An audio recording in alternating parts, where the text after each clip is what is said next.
Scorpio, Sun, Moon, and Rising, welcome to your reading for Gemini season, and welcome back, everyone. This is the Mind, Body, Soul Evolution. My name is Debbie. So, Scorpio, you are one of the fixed signs, right? Taurus, Leo, Scorpio, and Aquarius. So, during this Gemini season, you're being asked to embrace flexibility as you learn to navigate plot twists, which will probably be coming around the full moon in Sagittarius, which is on Sunday the 31st. And you're asked to step outside of your comfort zone. Let's get to my notes and we'll get to your reading. So, Scorpio, your focus now is on intimacy and shared resources. So let your focus turn inward, right, towards your personal growth. Where have you not been allowing yourself to grow? So that might change during the full moon in Sagittarius, right? Because you just had your full moon on May 1st. You brought some of your secrets to the surface. And now Sagittarius full moon is about truth and honesty and discarding things that are not true for you and allowing you to lean into the things that absolutely are. So it's going into the deeper truth for you, Scorpio, right? So this is also a time for you to establish new boundaries, reorganizing your shared resources, and having honest conversations with your partner or partners, whether it's business or personal. So Scorpio, we are using 5 decks today. We have the Wild Unknown Archetypes, and I have the book for this. The Moonology deck, our Tarot, Animal Spirit, and Angels. So let's get into this. We will pull 2 cards from the Wild Unknown Archetype. So, Scorpio, I hope you're well. This is Saturday the 30th. I should be publishing this video either today or tomorrow. We have the full moon in Sagittarius, like I said, on the 31st. It is the second full moon of the month, which not only is it Sagittarius, where that's already amplified with fire and heat and passion and truth and adventure. It is also the second full moon of the month, which amplifies it, it just highlights it even more. It kind of lights the fire a little brighter. This full moon in Sagittarius, though, has no name. It has no name. Interesting. So, with that, and I will probably do a whole video on this, maybe we get to have choice in naming and identifying things for ourselves, Scorpio. So let's just see. So let's pull out your first card from the Wild Unknown Archetypes. No, that does not want to come out. And your second. Now I have the book because you'll see why I need the book for this. Your first card is Scorpio. The Gem. Card number 16. They are in Roman numerals. The Gem. Look at that. And you have the Castle with pearls and a pink rose all around it. So this, if you go into symbology or symbolism, if crystals are part of your thing, or if you're learning about crystals, that could be something that starts to come up. If pearls, maybe you find a set of pearls that were left to you by a mother or grandmother or aunt. And there's also the pink rose. Now I'm in the northern hemisphere. Roses are around. It's spring, right? Roses are all over the place. But if you're somewhere and you just happen to see roses, like you're scrolling online and you happen to see a pink rose pop up on the feed, and you're not looking at gardening feeds, that could just be a sign. That could be a sign. And where am I going here? LV. I have to find it by Roman numerals. It does not make it easy for me, the Gem. And this is, I will tell you the name of the chapter in this book, because this book has different chapters. This is about the tools. And there is the Gem. See, this is how the book is. So I won't read the whole thing, but it kind of goes all the way around. You have things on the top, bottom, and sides. So the Gem, look at the kaleidoscope of colors. A childhood toy of mine when I was little. We all had kaleidoscopes. the gem. So it's the diamond, the gold, the inner treasure. The moments of your life that glimmer are clues to where the gem resides. Don't covet the sparkling diamond of another. The gem is like a fingerprint, never to be repeated again. Find yours. This is a good lesson. And I read for a friend of mine the other day. And we talked about, celebrating one another and not getting envious or jealous, right? So if you feel like somebody's outshining you, like, celebrate them. Celebrate their gem. Don't try to cover them up. Because in trying to cover them up, you then lose your own sparkle. And it says, in mythology, the diamond is often linked to the daemon, or inner light, that leads us toward our true self, our purpose, our destiny. So this is a little bit of that inner dark work of yours, right? The shadow work. When the gem is in its light, it is unique, it is shiny, it is generative, it is irreplaceable. I have a book by Amber Lillystrom, and I'm probably not going to be able to find it. And one of the things in there she says is, you are a once-in-a-lifetime miracle. A once-in-a-lifetime miracle. So as is everyone. Even the people that irritate us and piss us off, or we think that they're doing really hard things, we're still all once-in-a-lifetime miracle, here to teach one another. So embrace that. The gem requires a decent breadth to the surface where there is no definitive map.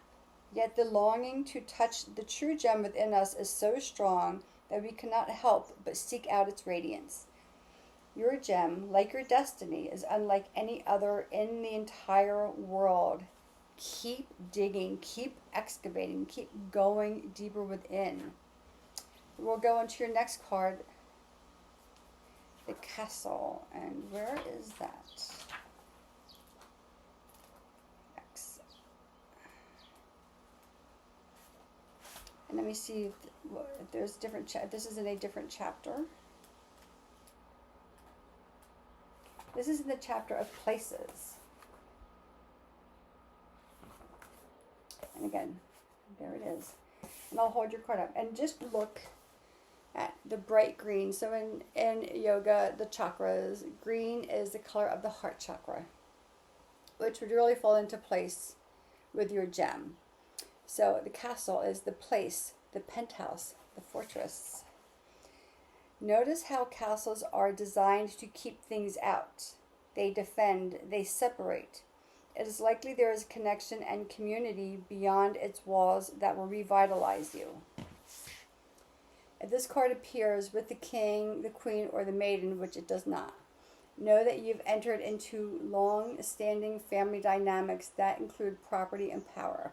So although those cards did not come out, you could be on the precipice or the very beginning of that. And maybe to find that is to excavate your inner gem, your inner diamond. When the gem is in its light, when the castle rather is in its light, it is visiting your throne of power.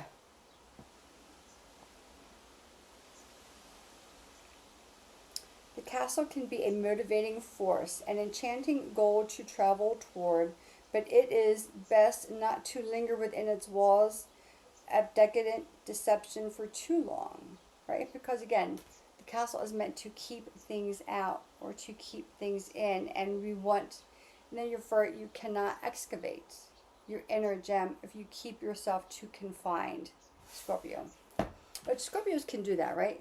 You tend to like some solitude. Solitude is great, but it's not a place to stay. Let's pull out your Moonology cards. We'll take 2 from the Moonology deck, Scorpio. We'll see what this holds for you.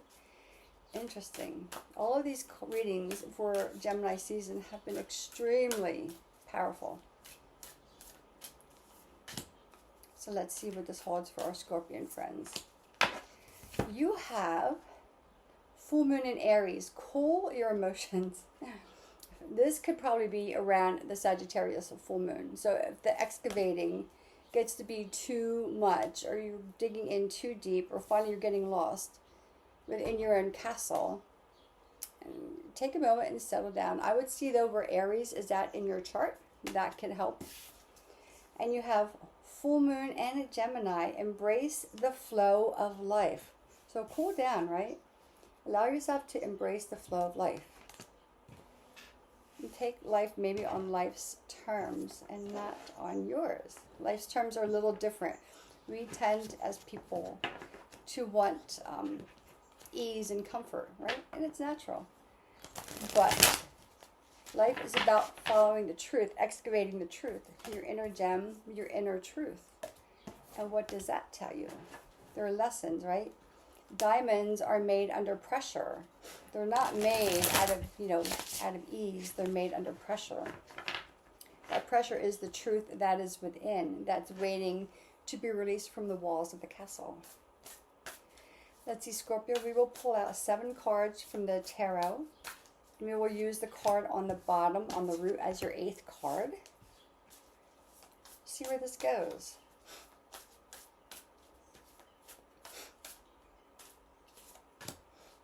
Yeah.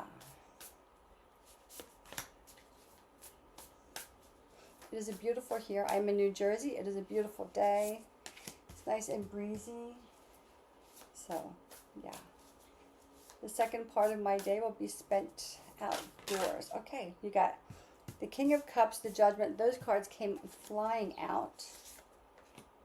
And the Knight of Wands. Oh, geez. The 7. Okay, you're going to get a lot of cards here. 6 of Wands, 7 of Wands. And on the, okay, you have a lot of cards, Scorpio. 5 of Cups. A card of longing. Yeah, so let's kind of dive into your reading, Scorpio. Let's unpack this. So far you have 1 major arcana, right? Judgment, which is the breaking free. Breaking free from the walls of the castle. Breaking through the surface to the earth to find your inner gem, your inner light. Ace of Wands. 4 of Wands. You have a lot of Wands. The World. Wands is Sagittarius, Leo, and Aries, right? It's fire, it's heat, it's passion, it is desire. So again, you're about to get out of your comfort zone, right? So yeah, embrace that. You have 8 of Cups. You have 2 major arcanas, the World and the Judgment. So let's dive into this. So what are you longing for, Scorpio? What are you longing for, or what do you miss? Chances are, for some of our Scorpio friends, and this is for your Scorpio Sun, Moon, Rising, or Ascendant, are you missing part of yourself? Has part of yourself been buried or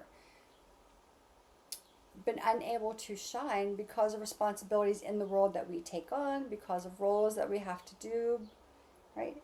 But here's the thing. You're looking for adventure, and this full moon in Sagittarius might be the point that sparks that, right? It's about embracing the flow of life. Cooling your emotions, not getting frustrated with the process, but when we deal into truth, then we start to kind of embrace our inner desires. Now this, aces are opportunities for new beginnings, but they're choices, right? We can choose to take the opportunity coming to us, or we can choose to reject it. In this particular deck, the Ace of Wands, this is not just something like in here. This is something in her soul. This is something that is illuminated in her 6th chakra, her intuitive place. It's going to be felt a little deeper than just a general want. 4 of Wands, right? You want fun and you want stability at the same time, and the 4 of Wands offers that. The World, you have learned a lot. You have learned a lot. And one of the things, the World is the last card in the major arcana, right? It is the journey of the Fool. It starts with the Fool, which is card 0, ends with the World, card 21. And one of the things you have learned, and just look, she's got like a rainbow on her skirt, and you have a kaleidoscope of colors in here. Just saying, if color is part of the thing that you look towards. And you also have that in the 7 of Wands here, with the wands down here. You've also learned, Scorpio, or you're in the process of learning, You have to take care of yourself. You have to be the center of your world. I'm not saying be self-centered. I am saying that you have to build a world around you that fits with who you are and what you want, and not what is expected of you. Again, I feel this Five of Cups is a deep longing for yourself, and that is emphasized by the Eight of Cups. Eight of Cups, most people look at this as you're walking away from something, and generally, yes. But for me, this is you walking towards yourself. This is a very intuitive card. You're coming back to yourself, back to your intuition, back to the things that are lighting you up from the soul source and not from the mind source. Not from society, but to you. And once you start moving, Scorpio, in a direction that feels home, that feels like it's a natural flow, you get really clear. Right? The King of Swords. He's on top of the water. The starfish has come up to meet him. There's a fish that kind of swims up. There's a sailboat in the background. The fish is swimming up. The starfish is rising to the surface. He's got his little bowl there. It could be like a Tibetan singing bowl. I have one back here on the shelf. And he's rising above his emotions. His eyes are closed. He's going within himself to find out what life is within him. Where is he going next? He's getting really clear. And he's not letting the outside distractions get in the way, or he's not letting the outside world distract him. And in gaining clarity, you finally break yourself free. Free from the mental constructs, free from societal expectations, free from the societal standards that have been put to us. And I talk a lot about this in all of the readings. I have a really strong opinion about societal constructs, and it either resonates or it doesn't. But the truth is, once we go to school, when we're little, we have all of our intuition, like we just know things. Once we go to school and put into this regulated time system, it's what time can you go to the bathroom? What time can you eat, whether you're hungry or not? You know, you have to learn this, you have to do that, and then we lose part of ourself. That's why I asked you, what part of yourself are you longing for? You're longing for passion and freedom and the ability to be exactly who you are. And just know that there's a horse in the background. If horses happen to be a sign or a symbol for you. Once you get clear, once you clear the chatter in your mind, and this is about closing your eyes, it is not about stopping your mind. That's a whole different element. The mind doesn't stop. We just redirect it from the exterior world to our interior self. That's it. Once you get clear, you start to break free. And you may realize, Scorpio, that although we want to say society, our friends, our family, our situation, our jobs, our home has kept us stuck, ultimately you are going to discover that it is the decisions that you've made based on what you knew at the time that kept you there. But now you're breaking free from that. You're getting a whole new perspective, a spiritual awareness about yourself. And you get to celebrate life. And life will celebrate you once you take that step forward. Seven of Wands, you will probably want to put a little bubble around yourself, right? As a little protection as you start this new evolution in your life. You know, we evolve or we change at the pace of safety. But maybe it's time to evolve at the pace of truth. And you know what that is, Scorpio. You are the most psychic sign of the zodiac. I will take that to the hill as many times as I need to. As high as I need to take that. You are the most psychic. You absolutely know. What have you been resisting and why? That's what you're excavating. That's what you're excavating in the gem. When you go into your inner castle, it's beautiful, right? But it's also It also keeps you small. You have some big breakthroughs happening for you, Scorpio. Yeah. Yeah, you do. And it's okay. You've got this. I have faith in you. Let's pull your animal spirit, Scorpio. Let's see what animal spirit is guiding you through this. Now, this is your reading for Gemini season. I just have a feeling this is going to take you through your season as well. Right? This is the beginning sparks of this stuff. Life is a journey. It's not a destination. It's not like, okay, I realize this. Okay, this is done. I've got it. It's okay. Then you evolve from there, and you evolve from there, and you continue moving and moving and moving toward yourself. Where will you let life take you? If you're embracing the flow of life, Scorpio, where will you let life take you? And where are you resisting? Your animal spirit. Polar bear, mystic. Really? Really? Know that challenges make you stronger.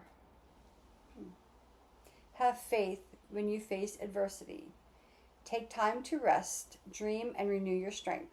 Embrace your psychic abilities. You carry the shaman within. Did I not say that you are the most psychic sign of the zodiac? I'll just hold this up there for a second so you can see.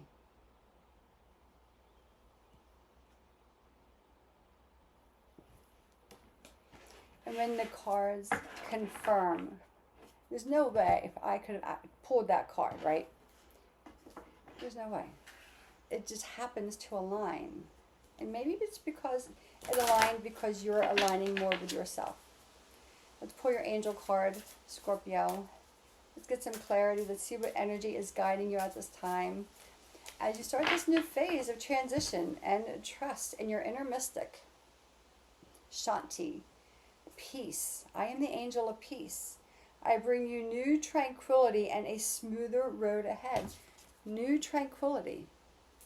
A smoother road ahead. She's just walking very gently and easily. Her dress is swaying in the wind. The sun is on the horizon. There's your card, I'm sorry.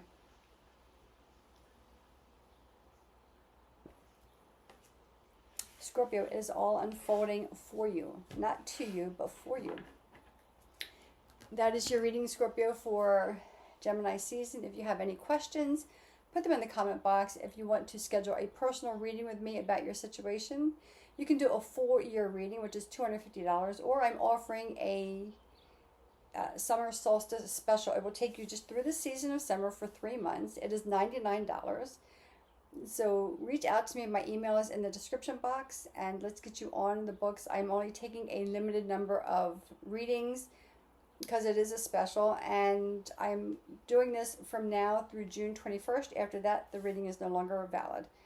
But you can always schedule something else. But if you have any questions, Scorpio, just let us know. But until next time, I send you light and love, and enjoy this transformation, Scorpio. It's going to be wonderful.